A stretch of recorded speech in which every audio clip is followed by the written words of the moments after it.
Fartuun balbalaarka oo afka furanaysa ilaa iyo hadda xaalku ma degana. Xasan Toob wuxuu eedayn joogto ah kala kulmayaa Fartuun balbalaarka, gabadhii heesteeduna muran weyn ka dhalisay baraha bulshada. Waxay ceeb iyo fadeexad la daba joogtaa Durdur Media iyo shaqsiga ugu weyn ee Xasan Toob.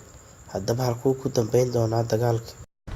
xasan toob waxa tahay xabuuba yani riwaayad isla sameynayna marqaantaheed qof ayaa horta ka waday qofkii aad idhaahdaa tahay qaadka ma cuntid maxad afkaada u kala haasaa qofkii igu tilqiya ayaa tahay aniga waa ka diiday horta maanta tan waan ku dhacay godkana waa ku jiraa ma garata sarwaalkaaga iyo jaakada booliiska igu qaameenin iga soo doono masaakiin ahay lacagan ku gudo. Dhanka kale Fartuun balbalaarka walaalkeed oo afka furtay uuna hanjabay Xasan Toob iyo saaxiibkiisa Ismaaciil inuu nolosha dhaafin doono. Xaalku u leemasama maadaama dagaalkan uu qeybo badan ku sii fidayo. Awal wuxuu u dhaxeeyay kaliya Fartuun balbalaarka iyo Xasan Toob. Waxaa arrintan lagu soo lifaaqay Durdur Media ama Dugaal Media kaas uu ka shaqeeyo Xasan Toob.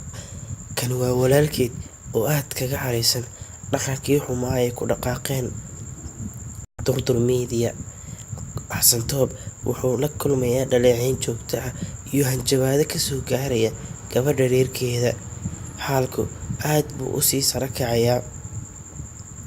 Xasan Toob xaalka iyo xaajada waqti xaadirkan aad bay ugu xun tahay. Waa kan walaalka koowaad ama curadka Fartuun balbalaarka kaas oo hanjabaad ay iskugu daraya dil Xasan Toob iyo saaxiibkiisa Ismaaciil.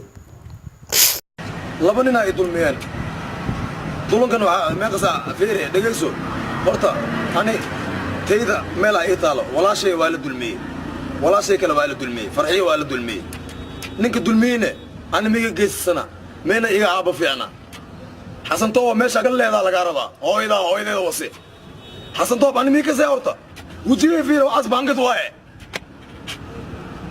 Xasan Toob inaan ku saan rabaa kii kale oo aan soo kireyste magac Ismaaciilo magac oo waxa nabi wata laakiin gabdhaha ma asan waa jaaybiis maxaa u qaabisay diinta meel ugu dhacday annagoo hadda u diyaar garoobayno Ramadaan walaashay qaabis Soomaa wariyaa waa la heesay gabadha heesa ma ogoleen sababta surwaal uu gelis maxay tahay wariyaa gabadha dira ma loo tala galay surwaal loogu tala galay ay ku dhalawas walaashay qaabis Soomaa